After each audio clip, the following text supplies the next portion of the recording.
I wanted to give up. I went into a rehabilitation center. It didn't work for me, Sarah. It didn't work there.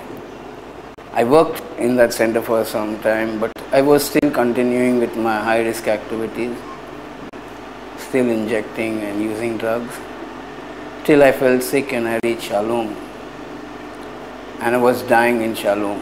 Actually, I went to Shalom. I rang up one of my sponsors, asking him to send me there because I was dying. And I wanted to die in a safe place. And I was suffering a lot because I was in the AIDS stage. I had nowhere to go. And I reached Shalom. And there, Dr. Nirmala and Dr. Sarah, they both took me in. I had not even money to pay the auto rickshaw, and they did that too for me. They paid the auto, and they looked after me. But they also had given up hope. Dr. Nirmala, when I recovered, she said, "I didn't think you would make it, but I was just doing my duty." She said it was God's hand, and that is the time when there was a person.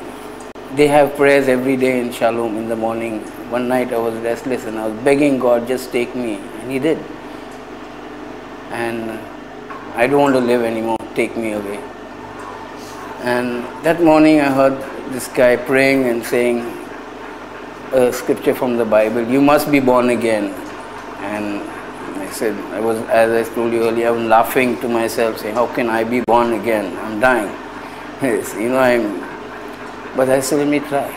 And maybe with God I can, and with Jesus I can. And I did that. I started praying. I found myself praying, and I started asking Jesus and God, are you really there? And then the next day, I heard this passage that, see, I have carved you on the palm of my hand. See, I have carved you on the palm of my hand. And that was my answer, that I will never forget you. I'll never leave you orphan. I will never leave you alone, something that way. And just those few words that, see, I have carved you on the palm of my hand, gave me a renewed strength that I knew now I'm going to be. There was something that I felt inside of me.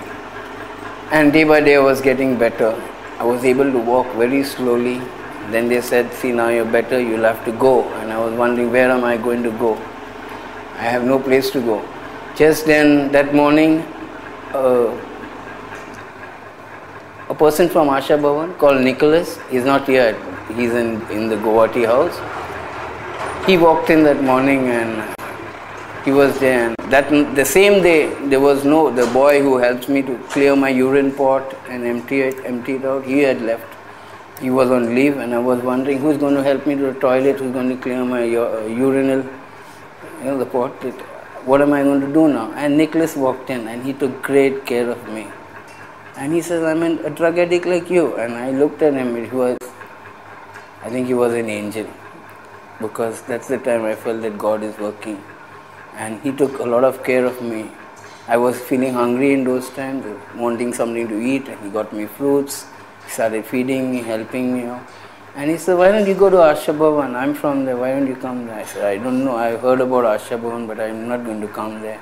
They're going to make me work very hard, so. But he says, no.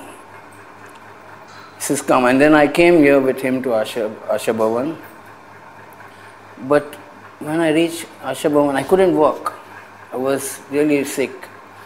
And when I reached here, and we went up on the first floor for worship and meeting, and there they sang the song Jai Jaira, my Prabhu. And then I really realized this song made a big difference in my life, because here God had put, they were not drug addicts, but all angels who took charge over me. They looked after me, helped me go to the bathroom, have a bath, clean up, shave, and not only physically helped me to grow, but also spiritually. And that's something very beautiful. I'm very encouraged by the people I've seen around here, like Yogesh, my director, Moya. They are so young and they have experienced so much of God in them, because I can feel that, and I feel very lost that I have grown older than them, but I have not experienced God. And these people are so young and they have experienced God's work in their life, and that kind of inspiration, why I've been left out, and I want to be like them.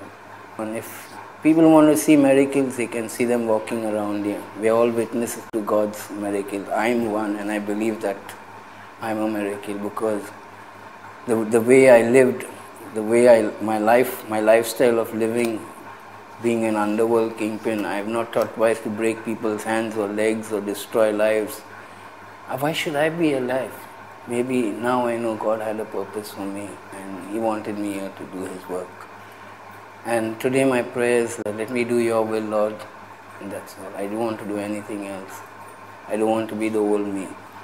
And I'm glad that I'm born again and living a clean and happy life with absolutely no intoxication. And I wish that I may carry on and do God's will. That's my only prayer, that He makes me an instrument like all my leaders over here.